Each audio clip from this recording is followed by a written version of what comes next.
Trying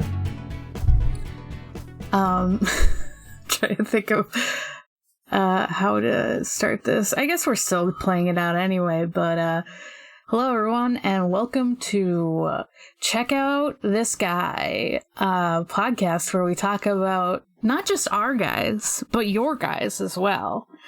And this is going to be our first episode on one of your guys' guys.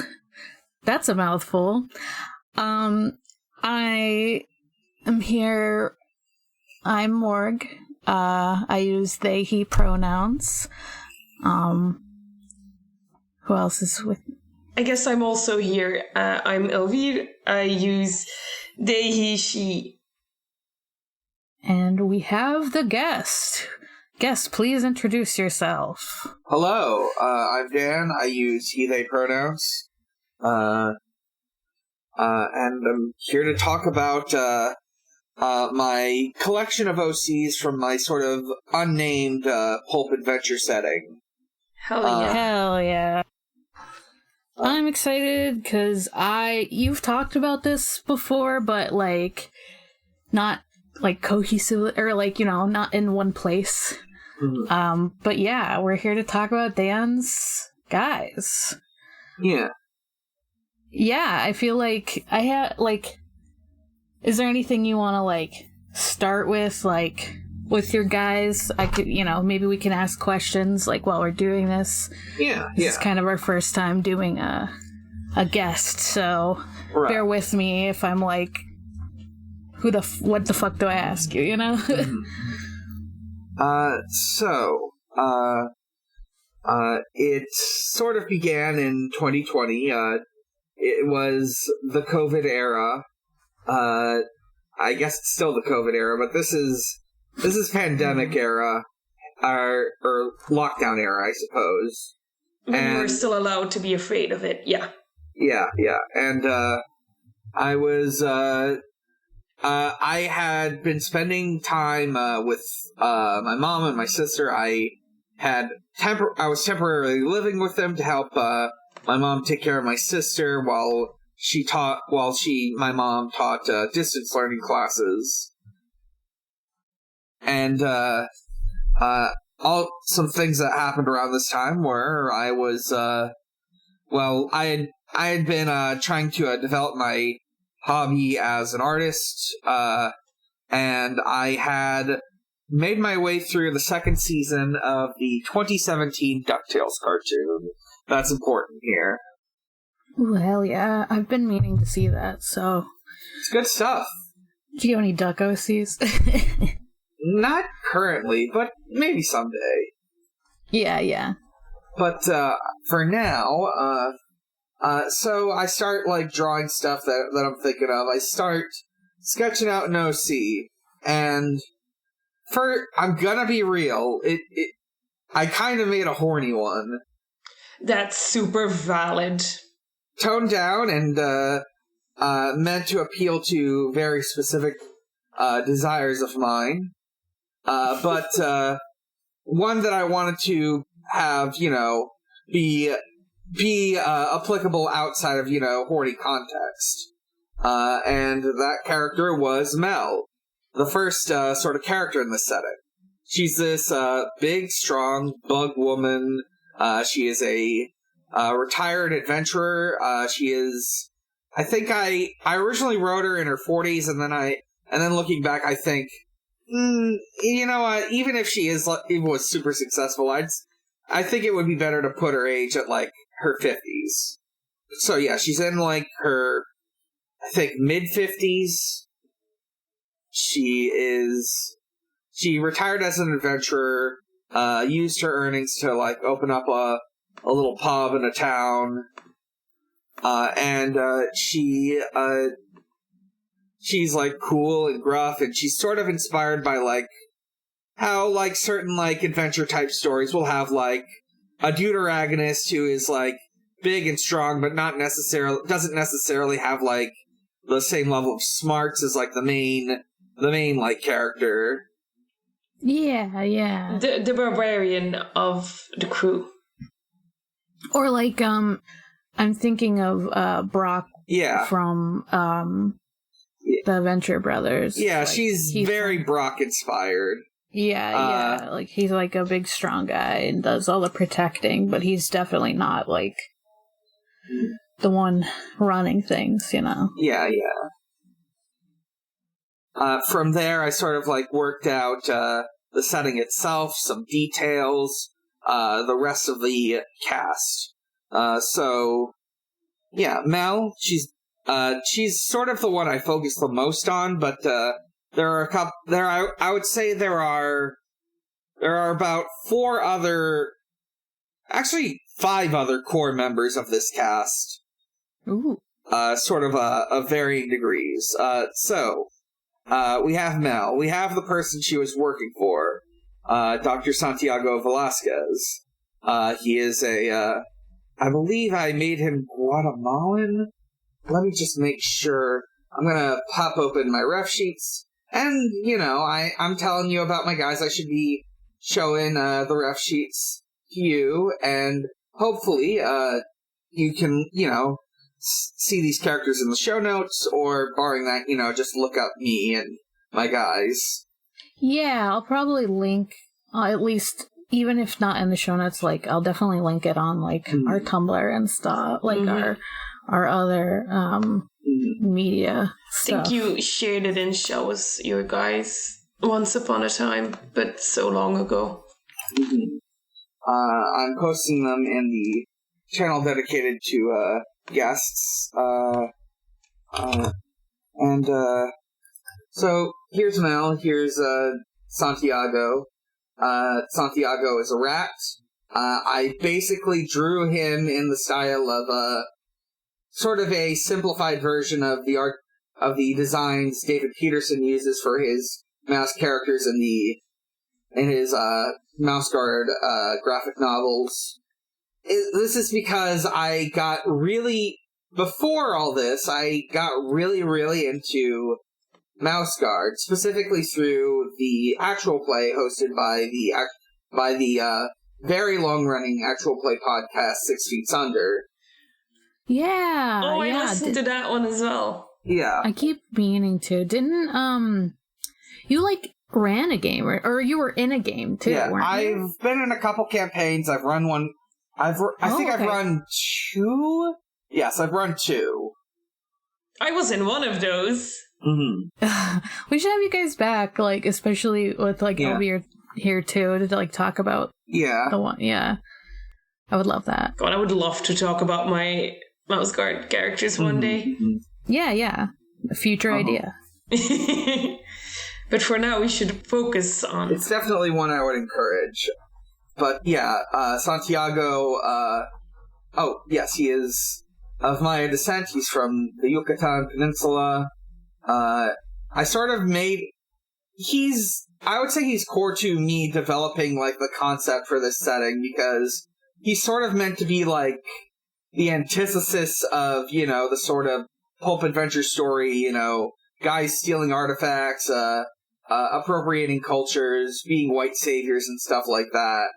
I specifically picked Maya because sometimes white people think the Maya aren't around anymore and mix them up with other pre-colonial Latin American peoples.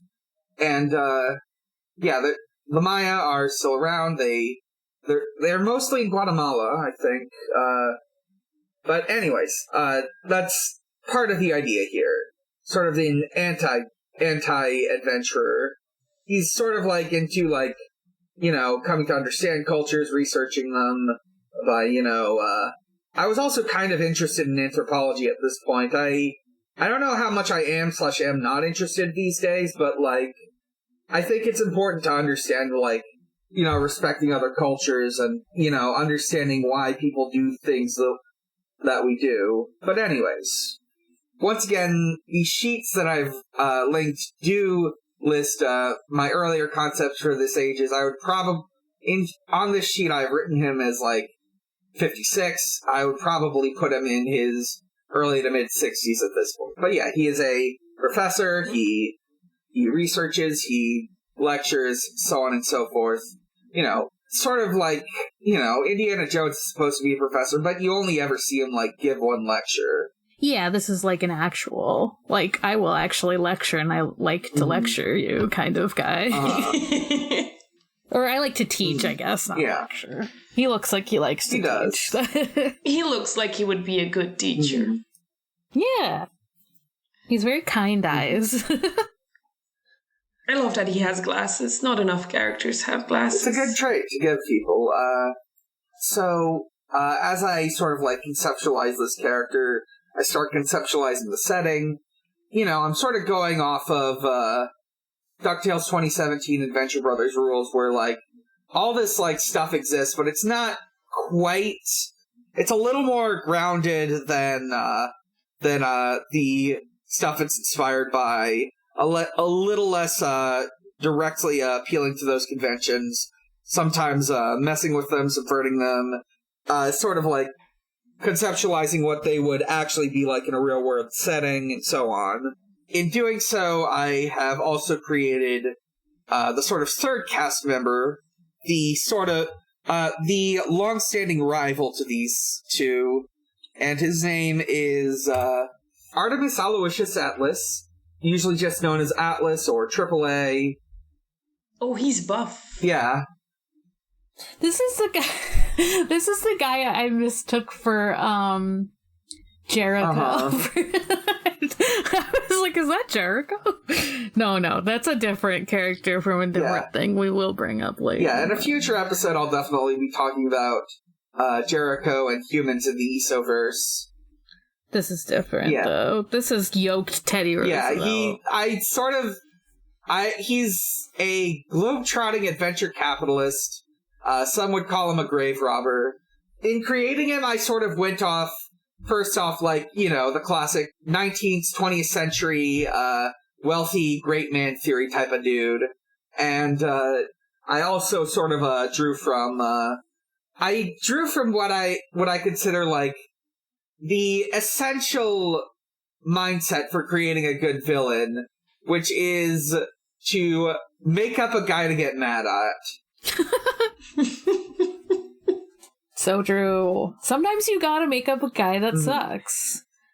We've talked about this. I respect you so much for every single part of his design. Yeah, God, why does he have a British and an American flag on his shoulder? Because he works for both. Because he's double annoying. He's biracial. He's American and British. The two worst things to be upset. I've got dual citizenship. What is he standing on? Oh, that's a skull. Specifically a mouse skull. Oh no!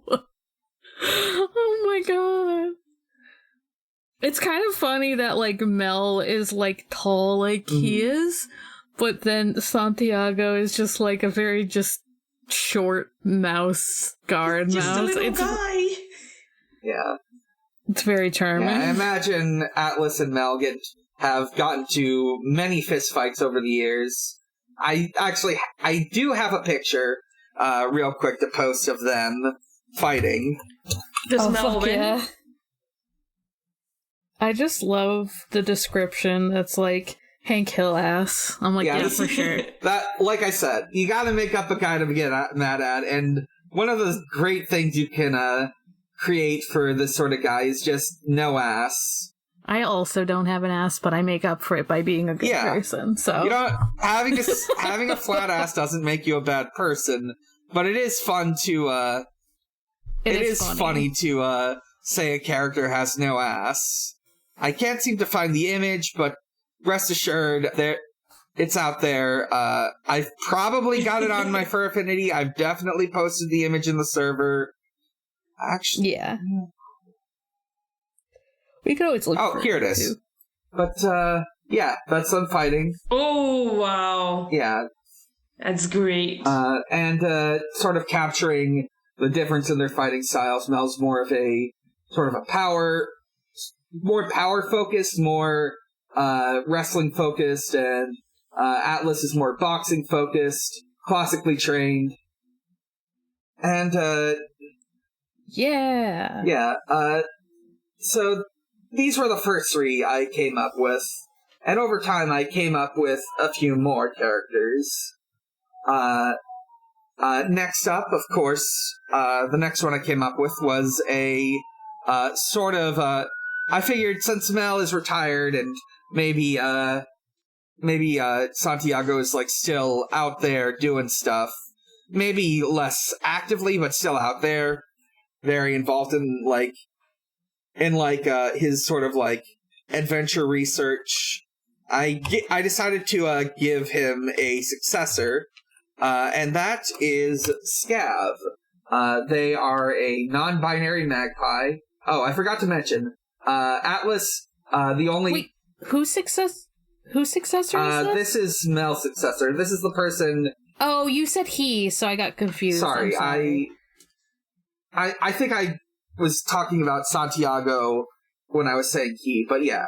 Gotcha. Yeah, this is the person that Santiago hired for the sort of adventuring assistant role following Mel's retirement. This is Scav. They are a magpie. They have a strong interest in like collecting cool things they find. Just the thing is, what they consider like valuable isn't necessarily, market value. Like, say, a cool rock or bottle cap with a fun design. And they'd be right. Yeah. Those things are cool. Mm-hmm. They're like very magpie. Yeah. So, I guess one bit of a background detail. When I was young, I think when I was in elementary school, I remember reading this book, and I cannot remember what it was called for the life of me. If someone finds it, let me know, or let the podcast know. But I remember it primarily featured, like, I think mice people. It might have been drawing from some other country's mythology, I'm not sure. All I remember is there were mice people, and a very important person in their mythology is like a magpie.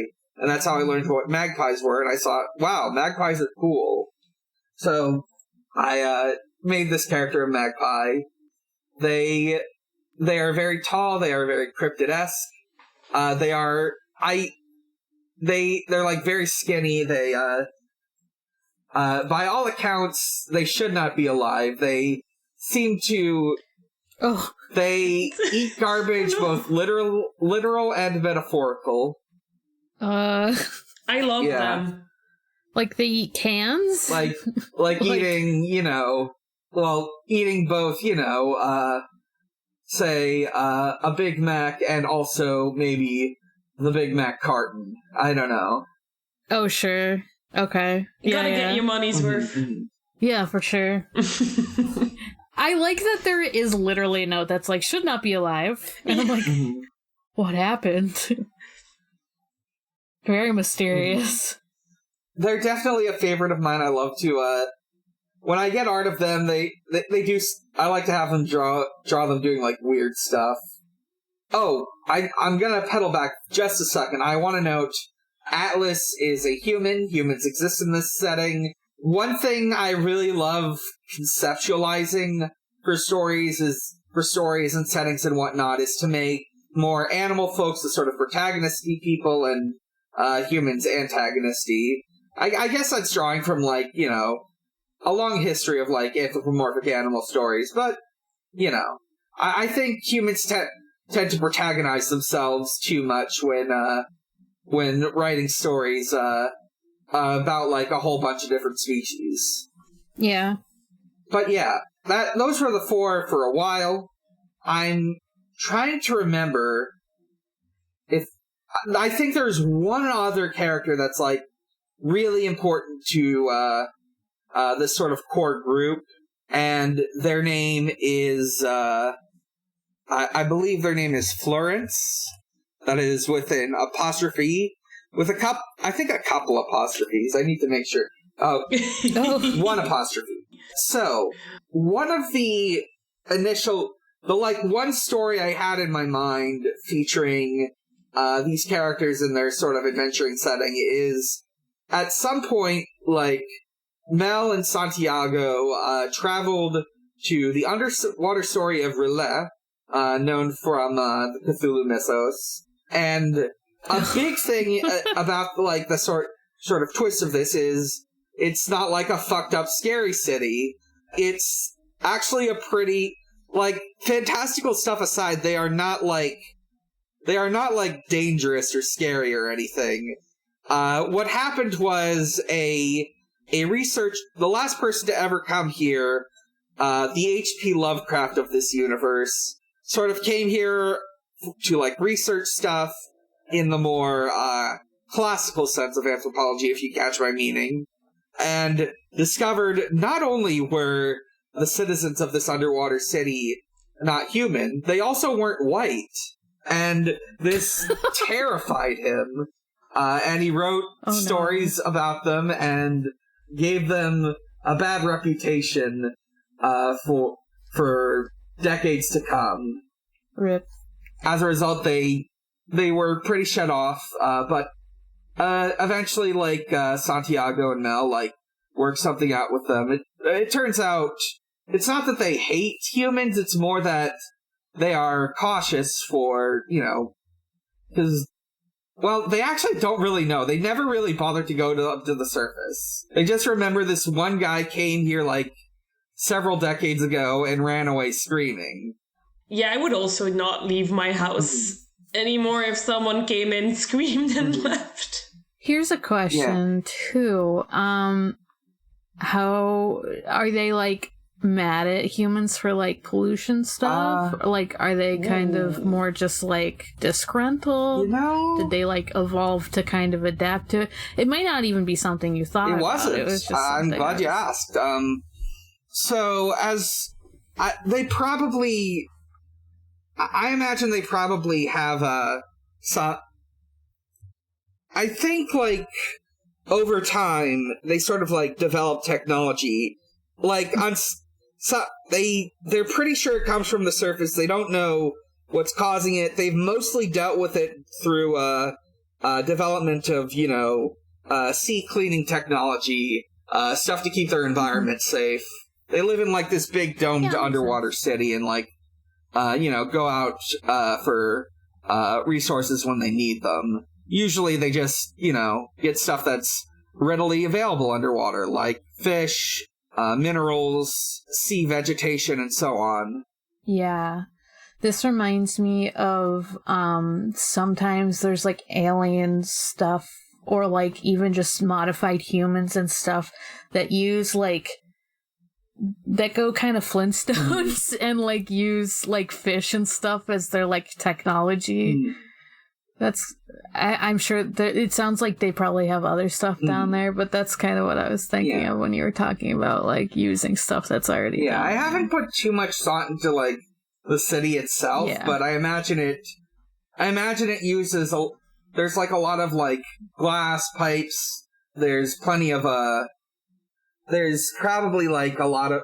I imagine it does look weirder than surface level architecture, but it's not like scary. It's not gonna, like, do stuff to your brain if you look at it. Unfortunately. It only did something to that world's Lovecraft's brain because he was already comically racist. He was already fucked up and racist, so he was like... But yeah, Florence, he's like... Well, anyways, like, they're doing their stuff. Atlas comes by, they beat up Atlas, they leave, but over time, like, Florence sort of remembers this happening when he was a kid, and he decides to, like, venture up to the surface to sort of collect research of his own. And eventually he runs into Santiago and sort of becomes an understudy to him. That's nice. Do people ever mistake him for, like, a squid person or something? I hadn't thought about that, but maybe. There might be squid people for all I know. They might look different from him, but they probably exist. Yeah. I hear squid people and my brain goes to Squid Girl, which I've seen the first time last year. Very different vibe. Yeah, different vibe, yeah. The main thing I figured out with, like, the lore of the city is they were originally, like, they had met, like, an indeterminate amount of time ago, but upward of, like, 1,000 years, upward of a millennia, there were some people from, like, space, and eventually, like, I imagine they were, like, this might be, like, one offset group of spacefaring people that, sort of settled in the oceans of Earth. Yeah. Okay. Yeah. Mm-hmm. Brought all their tech with them and stuff. Yeah. That makes sense. Florence looks like a nerd. He is a nerd. He does have, there is a certain, like, alien nature to him, because he's, like, really interested in, like, very weird and confusing text-heavy stuff. He enjoys tabletop gaming, and he's, like, really, really good at making sense of, like, very confusing and dense game systems. I believe I have a picture meant to sort of embody this. Yes, here it is. It's called Session 0, and it's just him behind the GM screen and delivering in sort of a fantastical tone just the rules for GURPS. This is just as exciting to him as the adventures you would have in a game of GURPS. Well, as long as he's, like, good at explaining it, I'd be down. I just was like, I don't want to read the rules myself, you know? If you, like, simplify it, great. We all love that friend that simplifies it for us. I imagine he's, like, the sort of person, if you've ever, like, played something more rules heavy in, like, a physical space, he sort of just, like, tells you what to do. Without, you know... He tells you what to roll, he'll tell you the rules. He's pretty good at simplifying the rules. What's that game that, like, Pat, like, told us about that had the, like, the little, like, circle I think it's called Glyph. That seems like a game he'd be down for. He'd be like, yeah, man, let's all fucking play Glyph. He would be absolutely down for a game of Glyph. I'm just... Sorry, I'm thankful that you've reminded me of this. Or at least it had a glyph. Yeah. It had a whole, like, decoding thing. It was, like, wild. I was like, I don't know what's going on. Yeah. But yeah, he's definitely into stuff like that. Those are sort of the, core guys of this setting. I have some other guys that exist within, like, the periphery, but, like, I'm less focused on them, and I don't really... I feel unsatisfied with them, I guess. Like, I want to put more work into them, but, like, other stuff that exists within the, like, broader context of the setting are these, a witch, a wizard, and their apprentices. I don't really feel satisfied with them, but I do feel satisfied with the witch character I made. I might change her name. I haven't decided. Let me see here. Yep, her name is Gunhilda. She lives in, like, this weird hut. It's sort of both her and the wizard character, like, live on, like, the opposite ends of this, like, town that Mel runs her pub in, and she's very interested in solving problems through revenge-based magic and ironic punishment. She looks like she's maybe based on a witch we all know. Slightly. Maybe from...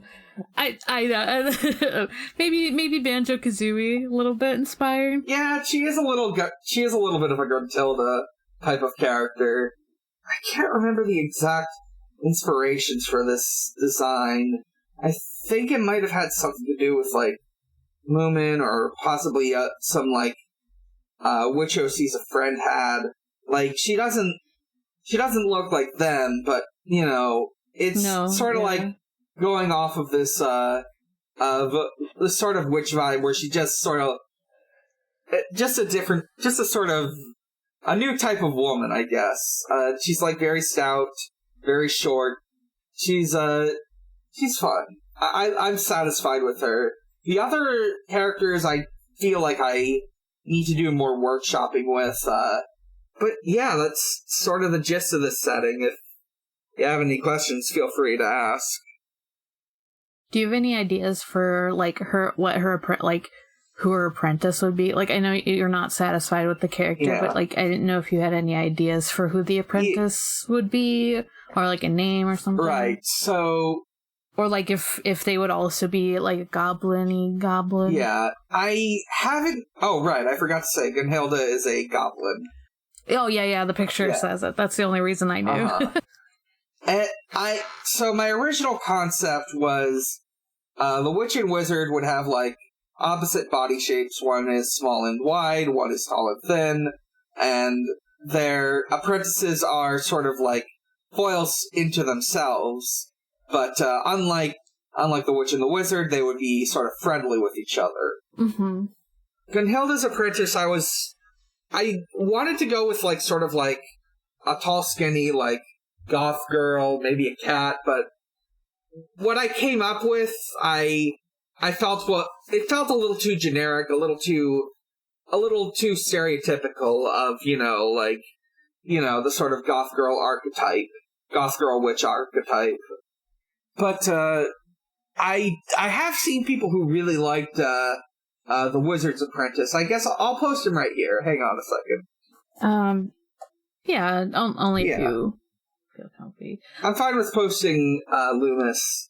Oh, he has pajamas. Love his jammies. Or his wizard robe. Yeah. I don't know what it is, but it looks like cute. PJs. Yeah. He's got like wizard. The one with the hat is PJ. Yeah, I gave him like little PJ design as well, with like moons on it. That's so good. Every character should have PJ designs. Mm-hmm. But yeah, Loomis. People like Loomis, so I might keep Loomis around when I finish. If I ever decide to return to like the witches and wizards. Yeah, he could be like his own guy too. Like he doesn't necessarily gotta be Maybe he's looking for someone to teach him magic more or something, Yeah. I also just like the idea of him and Scav being friends because it's tall and short. Yeah, maybe I will. Which is always good. They're both birds. They are both birds. Loomis is an owl. I sort of took inspiration from, I believe, the owl from King's Quest. I think it's 5. I sort of took inspiration from that owl character who just like sort of like shows up every so often to like give you hints or warn you of stuff, but has a reputation among King's Quest fans of being kind of annoying about it. Oh, that's funny. An annoying owl? That sounds like that's a very Zelda thing also. That's like Gabora does that. So maybe just annoying owls are just like a video game thing. I think I also was maybe inspired by like edutainment games on some level. Like, oh yeah, it kind of does remind me of like I don't even know what game it would be, but like I know exactly what you're talking about. He's kind of got that face of like those edutainment cartoony guys. Yeah. He's teaching you to count. He does that as a side job. Mm-hmm. Maybe he does that and he's like, actually, I hate it. I don't know. He looks really nice, actually. Yeah. Yeah, it does make me curious, though. Like, they're all different. Like, they're all different species. Like, are there multiple ant people, like Mel? Yeah, actually. Are there multiple goblins? Like, multiple mice? Yeah, they're all one of many different peoples. But I distinctly recall I remember at some point trying to like workshop wider ant lore for Mel, and I think one of the ideas I had was like the city she lives in, the city she's like originally from like this sort of ant city, which was like basically a big ant colony. Like, it was sort of like subterranean. Mm-hmm. It like had a peak and you could go outside, but it was like, but most of it was like underground. Yeah, that's cool. Yeah. So like, does she like see well in the dark then, or like, I guess sense well? They probably don't need to like. I imagine I'm not that familiar. I imagine her senses are pretty sharp. Not that familiar, actually. With... Like, I don't think her senses are necessarily better than other ants of her kind, but they're about average for an ant folk. Yeah, no, this is fun. This seems like really like fun setting.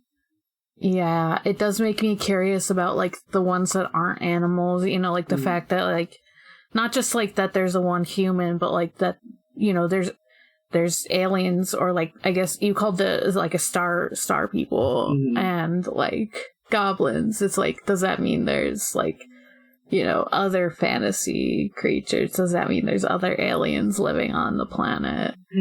And is everything like neatly sectioned off, or are there cities? I imagine most places are a bit of a melting pot. Like for instance, like Mill City is like founded by ants, but there are people who aren't ants that live there.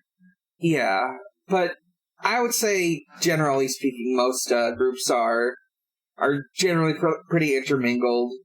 Florence and like the Starspawn are a bit of an exception, but perhaps that might change over the course of the setting's history. Yeah.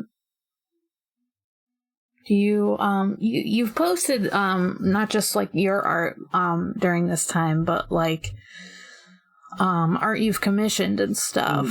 Do you, I don't know, like, are you gonna commission more stuff for that? Like, I guess, do you, and also like, are you gonna like write anything about them, or is this just kind of like chilling in your head, kind of like my my like space road trip kind of was? Well, there's a. So the story I mentioned, I like wanted to like make into a comic, but it never like really, it never fully like fleshed out.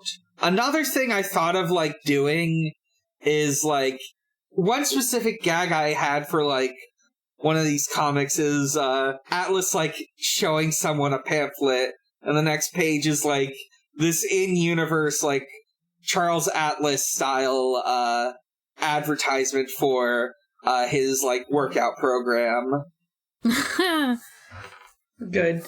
One of the specific things it would have been like a twist on one of those where instead of because he is me making up a guy to get mad at. So like those old workout comics are usually about like, I'm a little wimp, I'm gonna work out and become strong and beat up my bullies. Except it is about a bully becoming stronger to beat up more little beach-going wimps.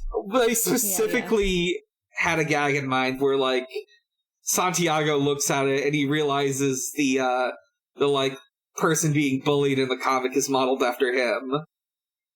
Oh no! He's so small compared to... Or Santiago. He really is the smallest. He's very small. Of all your guys, right? I mean, I do have mouse Gardosies, and I would love to dedicate a future episode to talking about them. But yeah, he's definitely he's definitely the smallest of this group. Yeah. I do like making little guys, as you will learn when I eventually get to talk about my characters in the second ESO campaign. So true. We all have big and short guys, nothing in between.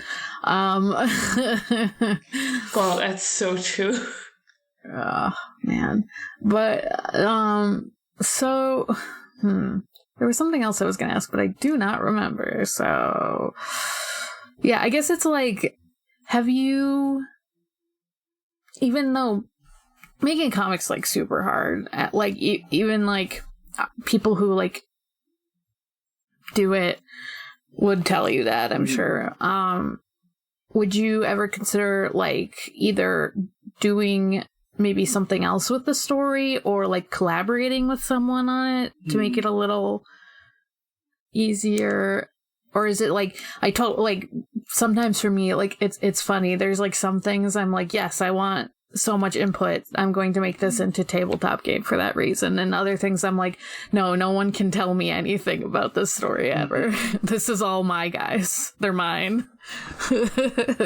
So well, I don't know if or how I would collab on it, but I would certainly be open to it. I just I guess I would have a lingering anxiety of having an artist, like, having to, like, get an artist to, like, do the work, or do the, like, drawing stuff. I could definitely do storyboards.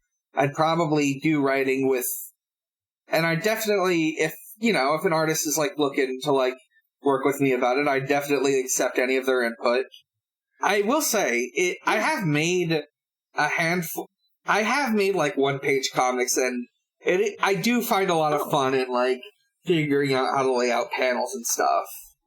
Oh, okay. Yeah. No, but... I think I have... Yeah. I have this one thing I did for Art Fight a few years ago, featuring Mel and a character by the artist Cutosphere. Oh, yeah, okay. I know about Cutosphere. I think I made this up in my head, but for some reason, I thought Mel had a girlfriend. Did I make that up? I might have. This is very, very possible. I think you did, but That's fine. I have sort of romantic partners for Mel. Actually, there is a specific piece that I drew a few days ago where she just is sort of thinking about the ladies ambiguously. Based on a Disco Comments tweet. Fuck yeah. I have seen this. I thought at some point of, like... She's bisexual, so... Of, like, giving her a rival that was, like, a different kind of bug, maybe, like, a praying mantis or a grasshopper or something, who's, like, tall and skinny and more femme, but I felt like if I made her femme, it would... I felt like it would, like, imply certain things about, like, what kind of woman it is or isn't okay to be, you know? Yeah. I'd rather just make up a guy to get mad at. Yeah, for sure. True. No, yeah, I think I maybe combined Mel with another character you had in, like, a tabletop game, and that's why I was confused from when you did, like, Strangers Fiction and stuff. Oh, that's right. I probably did, like... Yeah, I did used to be on an actual play podcast called Strangers Fiction. I've definitely run, like, gruff lady characters in games. Yeah. I probably combined her with that. Mm-hmm. We love a big, strong lady. Yeah. What if a woman was big and strong? Wouldn't that be great? So true. But yeah. Oh, I'm just looking at this one with the bunny. It's just like, what's your damage? It's really funny. Yeah, it's based on, it is based, this little comic in which, Mel tries to, like, slide a character, Mixie. I don't know if it's pronounced like that, but Mixie, a drink, only for it to, like, fall over and crash, is inspired by, a sort of, this moment from this really weird little video game from the 90s called The Town with No Name. The Town with No Name is like... It is a comedy game. It's just a very weirdly presented one. Mm-hmm. And, like, there's a gag where basically this happens. You get a QTE, but it's not really telegraphed, so it's easy to mess it up, and the thing just falls over with no comment. Oh yeah. We were both fans of Retropre, who like did a video on it. Okay, yeah. That makes sense. Yeah. I don't think I have any, like, specific questions about your guys. You have... It's nice that you have, like, a little, like, kind of profiles for all of them.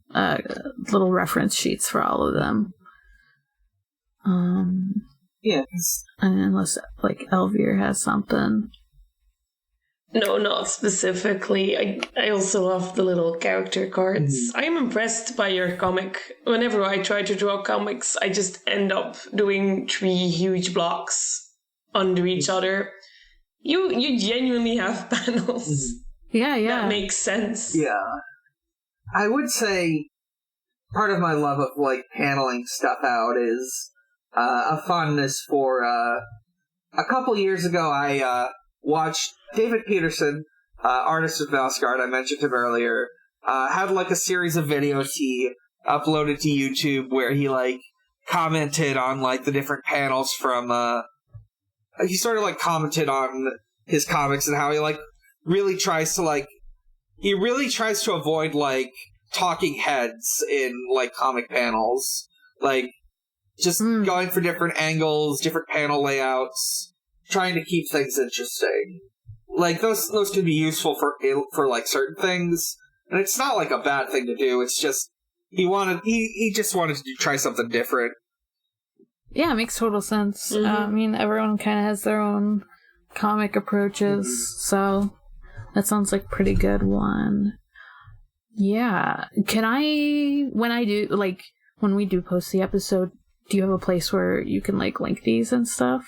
Let's see. Most of these should be on the for Affinity, or I could make an Imgur album, just all these images in sequence, and you could, like, link that. No, I mean, either way works. It was just a matter of, like, especially because isn't something happening to Imgur or something? I don't know what's going on. I don't really know either. I think they have, like, busted links or something.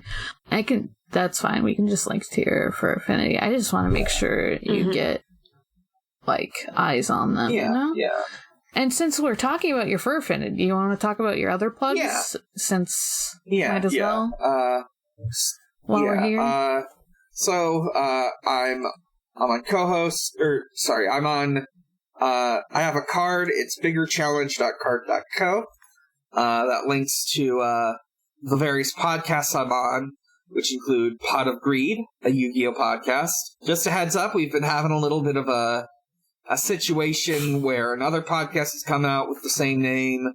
Yeah. Just note, you'll see 2 feeds. The one where you're looking for is the one with a picture of Yusei from 5Ds on it, because we're covering 5Ds, and it's got, like, the subtitle, A Podcast by 6 Geniuses, spelled funny. The Sonic Shuffle, Sonic Podcast. Hey, that one sounds familiar. Yeah, you're on that one. See, for Pot of Greed, we did record an episode recently. It will definitely be up by the time this goes up. I've been having fun with that. There's the Sonic Shuffle, Sonic Podcast. I have been putting off editing for a bit, but yeah, there's episodes on there. The most recently uploaded at the time of this recording is our actual play of the RPG Speeding Bullets. And maybe you'll hear about that in a future episode. Yes. We made up some guys right on camera, right on live audio. We did it. We did it live. You can also find there, like, links to stuff I've been on before. You can find my Twitter and Tumblr. Both of those are Bigger Challenge. There's my co-host, Big Challenges. My art Tumblr. Oh, that's another good place to look. Oh, yeah. Would they be on your... Yeah. Like, the commission stuff isn't on my art Tumblr, but the stuff I drew myself is. Okay, excellent, yeah. There's at Xbox_holiday, where Usher celebrates holidays with Xbox. And today, the day we record, is Father's Day, so I decided to make a post that says, Happy DILF Sunday, Xbox, accompanied by the Stacy's dad I don't remember what they're fucking called, but it's like an AMV. It's very weird, it's very silly, and I love it. But, anyways, continuing on with the last thing I gotta shout out, which is, of course, the Fur Affinity that I mentioned earlier. It's, furaffinity.net/user/big challenges. Be careful if you go on there, because, if you have an account, you might see explicit artwork of characters I have mentioned. Yeah, yeah, I'll probably just, like, in the notes, I'll probably just link directly to some of the ones. But yeah, it's nothing, like, too bad. But yeah, definitely, be 18 or older. Honestly, you should probably be 18 or older if you're joining our Discord. Yeah, I was just thinking, like, I'm assuming most people who listen to this podcast or go on the Discord, please be over 18. Please. Yeah, I mean, at least the Discord we can monitor. If you're listening to this and you're younger, just, like, don't tell me. Like, genuinely, don't tell anyone. Do what I did as a child. You're 18. Oh, no. Don't. This is bad advice, and we have a whole episode on why that is.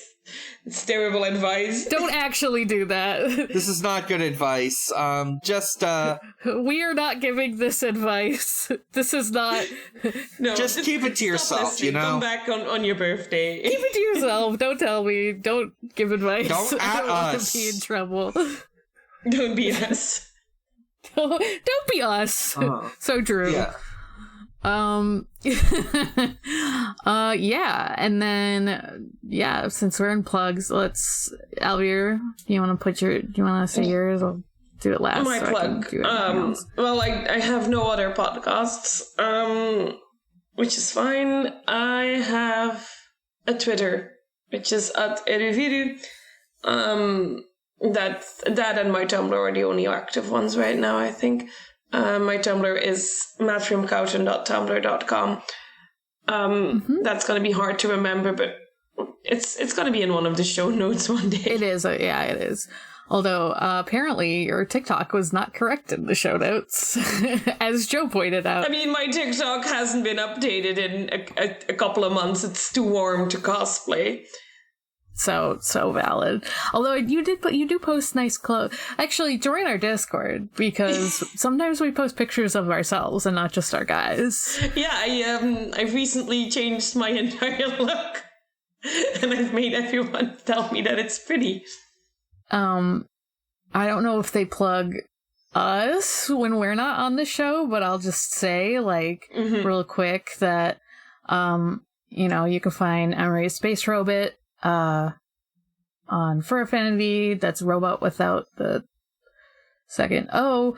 And Spike, you have to join the Discord for anyway. So you can find me at Haunting the Morgue on Tumblr, Twitter, Discord. Now you can find me at Gengar on co-host. You can find me Sonic Shuffle, we already talked about. 440, which is on hiatus anyway, but it is there. And then but you can find this podcast on noisepace.xyz.